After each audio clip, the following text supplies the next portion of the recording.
Yes. Mr. Barris, I remember a time when the news was to inform or to educate the Right. public. I think I said that there, didn't I? It Yeah. appears now that the news is 24/7. Right. And that's affected the nature of the business. Are Right. competing so much with one another that you all have gone to a format of more entertainment than education and informing.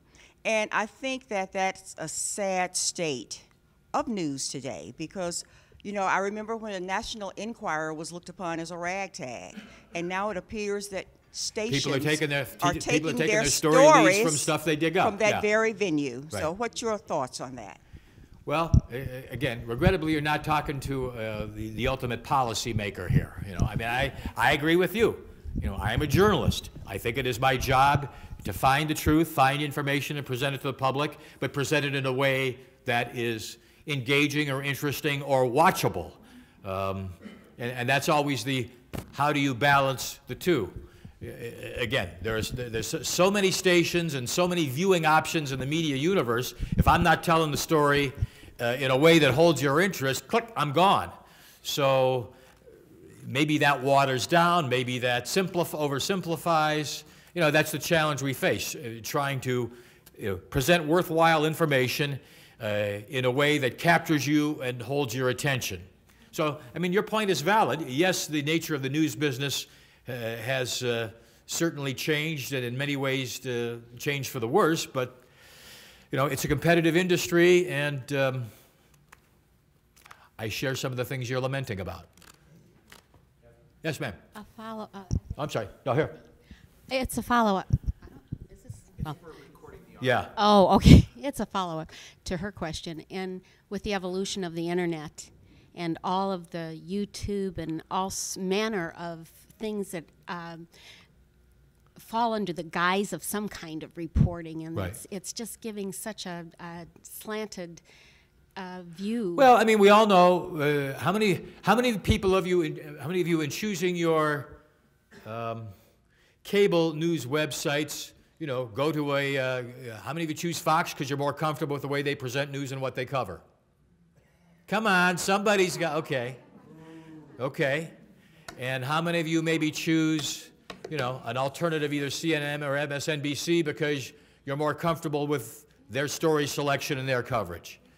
Well, see, that's part of the problem. People are now going to information sources that tell them that reinforce what they already believe them and tell them what they already think they know, so they sort of shut out other alternative views and opinions.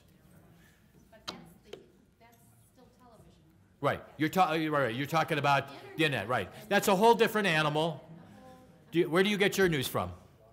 A lot of sources. Internet? Not so much. Right. No, not so much. Well, I mean, you know. Well, it's a big adjustment, and I have not fully adapted.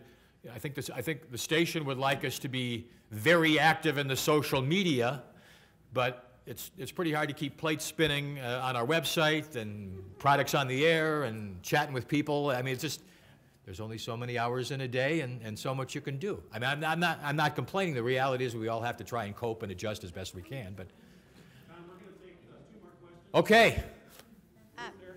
I have been in receipt of the Plain Dealer for over 30 years. Yes, ma'am.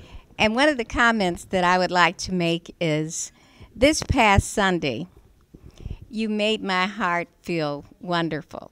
You had a 3-page color article on Gary Norton, the new young mayor from Right. the city of East Cleveland, and their desire to do what is necessary to bring back that Well, city. I mean, the Plain Dealer featured him. I mean, I did a long kind of a profile Yeah, you of did. him on his first day And- in office. Right, and so I'm giving you a compliment.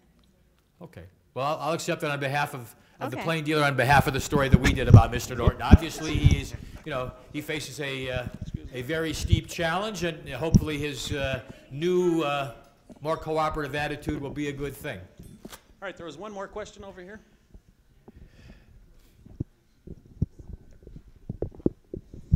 First of all, go Wildcats. There we go. Wildcats, a fellow Wildcats. McGillian, or a fellow Northwesterner, right? So when I was at Northwestern, there was the broadcast stuff in the School of Speech and the journalism stuff at Medill. And there was a little give and take, and we crossed paths at the college radio station.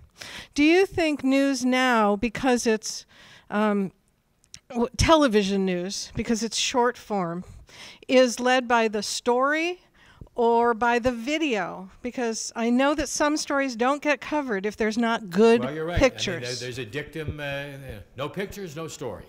And unfortunately, that all too often is true. I mean, I think, you know, the decision makers, the producers, the managers at our place like to select stories that are both compelling and grabbing and informative. And if there's, you know, some sort of holy cow video associated with a story, the likelihood of it being prominently featured goes up quite a bit. Yeah, I mean, you're right. At TV news, very often, video is the cart ahead of the horse. When were you at Northwestern? 69 to 73. Okay, we did overlap then. Okay, great. All right, well, thank you all very much, and let's not hustle. Let's be careful going home to watch the Cavs. And anybody that would like a card, I got them at the table here. Thank you very much. My pleasure. Thank you very much. This is exactly what we wanted to hear, the views of newscasters, news, and media. Matt, did you have a comment that you want to make? Thank you, Chuck. You know, one of the reasons why I asked Tom Barris to speak with us tonight, when you're under the spotlight that we are sometimes in the city of Cleveland, you work closely with a lot of people in the news media. And I can tell you, my 8 years that I've been on city council, I've never been burned by Tom Barris. He always reports the facts. He doesn't embellish. And I thought this would be a good opportunity for us to hear from a seasoned professional who's respected not only by his peers, but respected by people in public service like each and every one of us. I think it's admirable what you do, and I want to thank you for that. This is actually the second time that you have presided over one of the NOCCA meetings, because last fall we did a session around issue 5, issue 6 at the Levin College.